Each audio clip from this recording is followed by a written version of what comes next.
여호수아가 백성에게 이르기를 마침에 제사장 7은 양각 나팔 7을 잡고 여호와 앞에서 나아가며 나팔을 불고 여호와의 언약궤는 그 뒤를 따르며 그 무장한 자들은 나팔 부는 제사장들 앞에서 행진하며 후군은 궤 뒤를 따르고 제사장들은 나팔을 불며 행진하더라.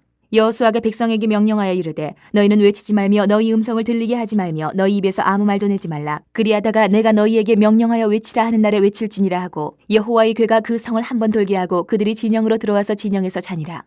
또 여호수아가 아침에 일찍 일어나니 제사장들이 여호와의 궤를 메고 제사장 7은 양각 나팔 7을 잡고 여호와의 궤 앞에서 계속 행진하며 나팔을 불고 무장한 자들은 그 앞에 행진하며 후군은 여호와의 궤 뒤를 따르고 제사장들은 나팔을 불며 행진하니라.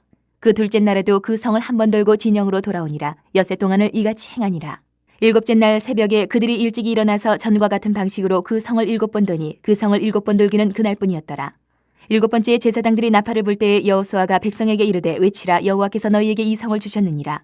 이 성과 그 가운데 있는 모든 것은 여호와께 온전히 바치되 기생 라합과 그 집에 동거하는 자는 모두 살려주라. 이는 우리가 보낸 사자들을 그가 숨겨주었음이니라. 너희는 온전히 바치고 그 바친 것 중에서 어떤 것이든지 취하여 너희가 이스라엘 진영으로 바치는 것이 되게 하여 고통을 당하게 되지 아니하도록 오직 너희는 그 바친 물건에 손대지 말라. 은금과 동철 기구들은 다 여호와께 구별될 것이니 그것을 여호와의 곳간에 들을지니라 하니라. 이에 백성은 외치고 제사장들은 나팔을 불매 백성이 나팔 소리를 들을 때 크게 소리질러 외치니 성벽이 무너져 내린지라. 백성이 각기 앞으로 나아가 그 성에 들어가서 그 성을 점령하고 그 성 안에 있는 모든 것을 온전히 바치되 남녀노소와 소와 양과 나귀를 칼날로 멸하니라. 여호수아가 그 땅을 정탐한 두 사람에게 이르되 그 기생의 집에 들어가서 너희가 그 여인에게 맹세한 대로 그와 그에게 속한 모든 것을 이끌어내라 하매 정탐한 젊은이들이 들어가서 라합과 그의 부모와 그의 형제와 그에게 속한 모든 것을 이끌어내고 또 그의 친족도 다 이끌어내어 그들을 이스라엘의 진영 밖에 두고 무리가 그 성과 그 가운데 있는 모든 것을 불로 사르고 은금과 동철기구는 여호와의 집 곳간에 두었더라. 여호수아가 기생 라합과 그의 아버지의 가족과 그에게 속한 모든 것을 살렸으므로 그가 오늘까지 이스라엘 중에 거주하였으니 이는 여호수아가 여리고를 정탐하려고 보낸 사자들을 숨겼음이었더라. 여호수아가 그때 맹세하게 하여 이르되 누구든지 일어나서 이 여리고 성을 건축하는 자는 여호와 앞에서 저주를 받을 것이라. 그 기초를 쌓을 때에 그 마다들을 잃을 것이요 그 문을 세울 때에 그의 막내 아들 이르리라 하였더라. 여호와께서 여호수아와 함께 하시니 여호수아의 소문이 그 온 땅에 퍼지니라. 우리가 욕심이 나는 것을 얻기 위해서 잠시 하나님 말씀을 따른다. 이것은 참된 순종이라고 말할 수가 없을 겁니다. 진짜 순종은, 진정한 순종은 주님께 은혜를 입고 난 후에 그 다음에 어떻게 행하는지가 중요하다라고 말씀을 드릴 수 있어요. 오늘 이 여리고성 점령의 기록을 우리가 묵상하면서 참된 순종은 어떤 모습일까 우리가 한번 살펴보려고 합니다. 먼저 기록을 보면 8절부터 11절 여호수아가 예전에 모세가 그랬던 것처럼 하나님께서 자신에게 말씀하신 것을 그대로 백성들에게 전달을 했습니다. 이것이 하나님 따르는 백성의 지도자의 모습이라고 말할 수 있죠. 항상 이것이 옳은 모습입니다. 자신 뜻대로 백성을 이끌어가는 것이 아니고 주님의 뜻 그대로 전하고 그대로 순종하는 거죠. 구현해 나가는 거죠. 그렇게 전달한 여호수아의 하나님이 주신 말씀 가운데는 하나님이 뒤에 따로 명령하시기 전까지는 침묵하면서 여리고성을 도르라라는 게 하나님의 명령이었어요.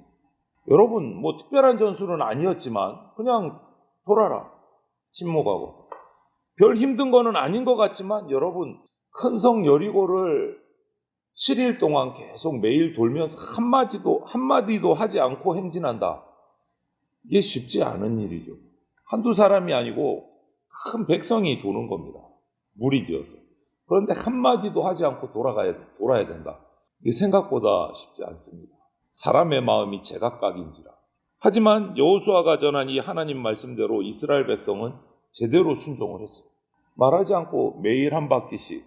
그런데 이 모습이 바로 성도들이 이래야 되겠다. 우리가 이래야 되겠다. 이게 당연한 모습 아닌가? 당연한데 우리가 당연하게 못 느끼는 것이 참 안타까운 거죠. 이게 당연한 모습인데. 성도라면 하나님의 백성은 자기 목소리를 높이거나 주님의 뜻을 왜곡시키지 않고 말씀대로 순종해야 됩니다. 말씀대로. 자기 나름대로 순종이 아니라 말씀대로 순종입니다. 말씀대로 순종. 보십시오. 12절부터 14절을 보면 그 모습이 그려져 있습니다. 하나님께서 명령하신 대로 대열의 순서를 맞춥니다. 맨 앞에 무장한 군인들이 나갑니다. 그리고 맨 뒤에도 무장한 군인들이 있습니다. 후군들이. 그리고 군인과 군인 사이 가운데 양각나팔을 부는 제사장들과 언약궤를 맨 제사장들이 그 가운데에서 행진하고 있어요. 그림을 한번 그려보십시오. 상상을. 거룩한 직분을 맡은 자들이 하나님의 임재를 상징하는 언약궤가 그 진행하는 무리의 가장 중앙에 있어요. 중심에 있어요. 이것은 우리 그리스도인의 삶의 원리라고도 할 수 있어요. 우리가 항상 하는 말 있잖아요. 말씀 중심의 생활. 그건 거예요. 삶의 중심에 말씀이 있는 거예요. 말씀이. 이스라엘은 새로운 환경 가운데서 죄의 유혹에 빠져서 가나안의 풍속에 따르지 않도록 정말 조심해야 됐어요. 마치 세상 가운데 놓여 있는 우리 성도들의 모습과도 같아요. 하지만 우리가 받은 명령은 거룩함을 잃지 않고 살아가야 돼요. 성결해라. 우리에게 주신 말씀이잖아요. 내가 거룩하니 너희도 거룩할지어다. 말씀 중심으로 살아가야 돼요. 말씀 중심. 난관을 만날 때도 있겠지만 세상적인 방법이 아니고 하나님 말씀으로 진정한 승리를 할 수 있다라는 것을 믿음으로 말씀 중심의 삶을 살아야 돼요.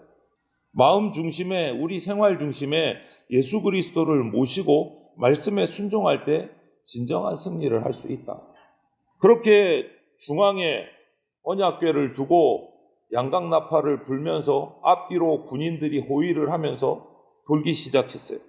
이 말씀대로만 하면 하나님께서는 분명히 이스라엘에게 이 여리고성을 넘겨주시는 겁니다.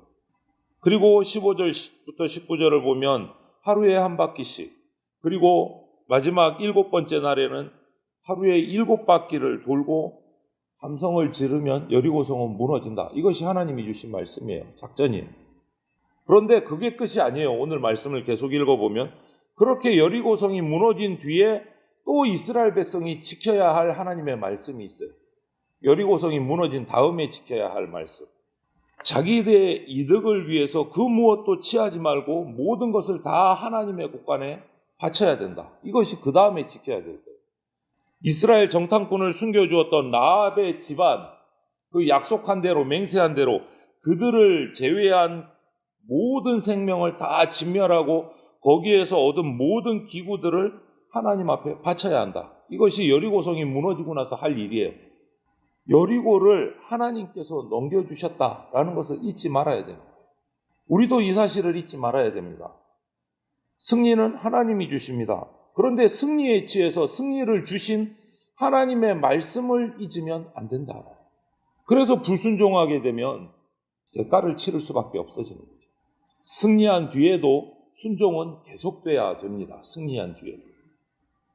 20절부터 25절을 보십시오. 드디어 백성들은 하나님이 지시하신 대로 하루에 한 바퀴씩 조용히 침묵으로 돌고 7째 날 드디어 7바퀴를 돌고 나팔 소리가 울릴 때 하나님이 주신 명령대로 크게 함성을 질렀습니다. 외치라 할 때 외쳤어요.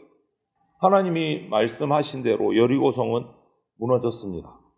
이스라엘 사람들은 무너진 성 안으로 들어가서 모든 사람들을 라합의 가족들만 구출하고 모든 여리고성 사람들을 다 진멸하고 거기서 가져온 기구들을 하나님의 곳간 안에 다 두었습니다. 거기까지가 하나님의 뜻이에요. 여리고성을 무너뜨리기 위해서 침묵하면서 성을 도는 것도 힘들지만 그것만큼이나 전리품을 자기 주머니에 넣지 않고 하나님께 다 바치는 것도 사실 어려웠을 겁니다. 욕심이 날 거예요. 좋은 것을 보면. 인간이니까. 그래서 이제 여리고성 이겼네. 다 무너졌네. 그 승리에 도취돼서 하나님의 명령을 잊어버릴 수도 있기 때문에 쉬운 게 아니죠. 그 명령도. 여러분, 오늘날 우리가 하나님께 뭔가 요구하는 것이 있어서 열심히 기도하고 해서 기도의 응답을 받았습니다. 우리 그렇게 받잖아요. 그런데 받고 나서가 중요해요. 기도 응답 받고 나서 이제 다 끝났네. 하나님을 멀리한다면 하나님께 받은 그 은혜는 그 복은 오래가지 못한다. 우리는 하나님 앞에서 신실한 백성이 되어야 됩니다. 승리에 도취되면 안 되고 승리를 주신 은혜를 주신 하나님께 집중해야 돼요. 여리고는 말씀에 순종해서 행진하는 이스라엘 앞에서 드디어 무너졌습니다. 그리고 백성들은 그 라합의 가족들을 살리고 나머지 백성들은 다 진멸하고 곡간에다가 여호와의 곡간에 그 기물들 전리품을 다 옮겼습니다. 그리고 나서 여호수아가 외칩니다. 오늘 마지막 절에 보니까 여리고를 다시 재건하려는 자에게 저주를 선포합니다. 이거 역시도 하나님이 주신 말씀이에요.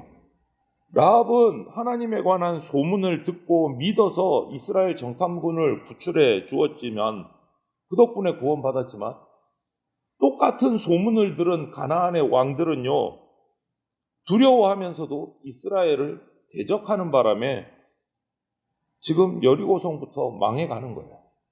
똑같은 하나님의 말씀 소문을 들었어요. 그런데 누구는 구원받고 누구는 망해요. 그 차이가 뭡니까? 라합은 말씀에 순종했고 다른 가나안의 왕들은 순종하지 않았기 때문에 망하는 거예요. 멸망당하는 거예요. 똑같은 하나님의 소문을 들었어요, 말씀을. 그런데 결과는 완전히 달라요. 순종이냐 불순종이냐, 그 차이인 거예요. 그래서 여기서 우리가 받는 교훈은 주님에 대해서 아는 것 중요합니다. 주님에 대해서, 하나님에 대해서 잘 아는 것 중요해요. 말씀 잘 아는 것 중요합니다. 그런데 그것보다 더 중요한 것은 주님을 아는 만큼 믿고 순종하는 게 핵심입니다. 여러분, 세상에 나가보세요. 어떨 때 보면 그리스도인보다 성경 말씀을 더 많이 아는 사람도 있어요. 그런데 불신자예요. 우리보다 성경 더 많이 아는 사람이 있어요. 그런데 불신자예요.